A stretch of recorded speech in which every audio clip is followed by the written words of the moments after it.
Hello student, आज हम देखेंगे शाला के तंत्र मॉडर्न के अंदर स्टेफाइलोमा डिजीज़ को। यहाँ पर स्टेफाइलोमा को हम शॉर्ट और सिंपल तरीके से पढ़ेंगे। सबसे पहले देखते हैं कि स्टेफाइलोमा होता क्या है।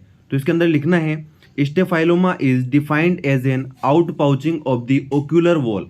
ठीक है, स्टेफाइलोमा का मतलब क्या होता है कि भाई एक तरह से क्या होना, जो ओक्यूलर वॉल है उसकी क्या हो जाना, आउट पाउचिंग हो जाना या फिर उसका बाहर निकल जाना। दूसरे शब्दों में बोले तो bulging of the ocular wall या फिर कॉर्निया। ठीक है, क्या हो जाना, ओक्यूलर वॉल का या फिर कॉर्निया का क्या हो जाना, बल्जिंग हो जाना या फिर आउट बल्जिंग हो जाना। ठीक है, बाहर की ओर निकल जाना, उसको हम क्या बोलेंगे, स्टेफाइलोमा बोलेंगे, जैसा कि आप डायग्राम में देख पा रहे होंगे। तो स्टेफाइलोमा का मतलब क्या हो जाना, सिंपल वर्डिंग में क्या बोलेंगे, out pouching of the ocular wall या फिर bulging of the ocular wall या फिर कॉर्निया। ठीक है, क्या हो जाना, ओक्यूलर वॉल का बाहर की ओर आउट पाउचिंग हो जाना या फिर क्या हो जाना, बल्जिंग हो जाना, किसकी, ओक्यूलर वॉल की या फिर कॉर्निया की। अब भाई ये होता क्यों है, इसके क्या कोज है, तो यहाँ पर इसके कोज है सबसे पहला इन्फेक्शन होना। इन्फेक्शन कैसा हो सकता है, बैक्टीरियल हो सकता है, वायरल हो सकता है या फिर फंगल हो सकता है। ठीक है, इन्फेक्शन किसी भी तरह का हो सकता है।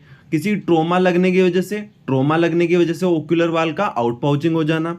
नेक्स्ट क्या है, पोस्ट सर्जिकल कोज मतलब लेसिक आई सर्जरी होने के पश्चात यदि वहाँ के टिश्यू, जो ओक्यूलर वॉल के टिश्यू हैं वो वीक हो जाएं और आउट पाउचिंग हो जाए उसकी, और उसकी वजह से भी यहाँ पर स्टेफाइलोमा देखने को मिल सकता है। ऑटो इम्यून डिजीज, वेगनर्स ग्रेन्युलोमेटोसिस, ये क्या होता है भाई, इसमें क्या होता है कि जब कंजक्टिवाइटिस और हमारा जो एपिस्क्लेराइटिस होता है उसके अंदर इन्फ्लामेशन बहुत सीवियर कंडीशन में पहुंच जाता है, तब यहाँ पर उसको हम बोलते हैं वेगनर्स ग्रेन्युलोमेटोसिस। ठीक है, उसकी वजह से भी कभी कभी क्या होता है, स्टेफाइलोमा देखने को मिल सकता है, क्योंकि वहाँ के जो टिश्यू रहेंगे कॉर्निया के या फिर ओक्यूलर वॉल के, वो वीक हो जाएंगे। आगे बात करते हैं जीरोसिस होने की वजह से भी कभी कभी हमें स्टेफाइलोमा देखने को मिल सकता है। तो भाई स्टेफाइलोमा क्या है, एक तरह से ओक्यूलर वॉल का आउट पाउचिंग हो जाना या फिर बल्जिंग हो जाना ओक्यूलर वॉल की या फिर कॉर्निया की। यहाँ पर क्यों होता है, इन्फेक्शन की वजह से, ट्रोमा की वजह से।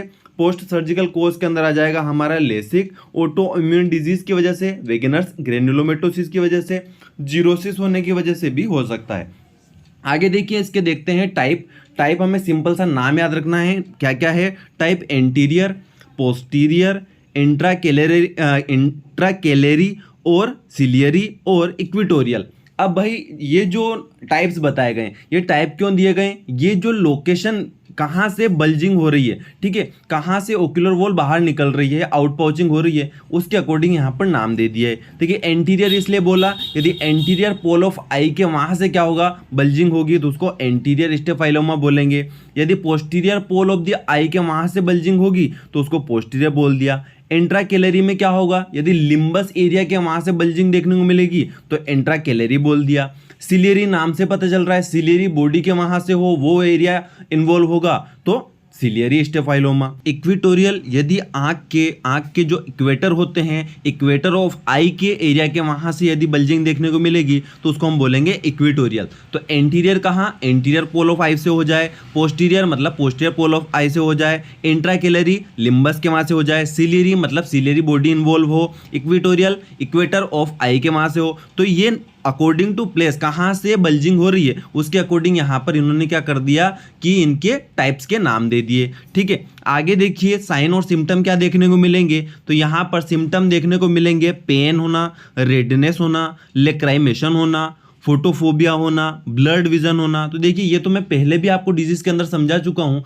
कि आंख के अंदर कोई भी एबनॉर्मेलिटी आए, ठीक है, आंख के अंदर कोई भी एबनॉर्मेलिटी आए या फिर आंख के अंदर थोड़ा कुछ गिर भी जाता है तो ये सिंपल से सिम्टम हमें देखने को मिल सकते हैं, पेन हो जाना, रेडनेस हो जाना, लेक्राइमेशन हो जाना, फोटोफोबिया, ब्लड विजन, ये नॉर्मल से सिम्टम है, आप लिख सकते हैं। ठीक है, मेन इंपॉर्टेंट क्या है यहाँ पर, sign abnormal protrusion of the eyeball which bluish and black in colour, ये इंपॉर्टेंट है, ये पूरी डिजीज को डिफाइन कर रहा है। ठीक है, क्या हो रहा है, एबनॉर्मल प्रोट्रूजन का मतलब क्या होना, फैलाव होना या फिर आगे की ओर बड़ा होना, जिसको हम बोल रहे हैं क्या, आउटपाउचिंग होना या फिर बल्जिंग होना। ठीक है, किसका, ऑफ द आईबॉल, आईबॉल का या फिर ओक्यूलर वाल का या फिर कॉर्निया का, जो कैसा रहता है, which bluish and black in colour, जैसा कैसा रहेगा, ब्लू कलर का या फिर ब्लैक कलर का रहेगा, उसको हम क्या बोल रहे हैं, स्टेफाइलोमा बोल रहे हैं। तो सिम्टम तो आप सिंपल से लिख ही देंगे, क्या, pain, redness, lacrimation, photophobia, blur vision.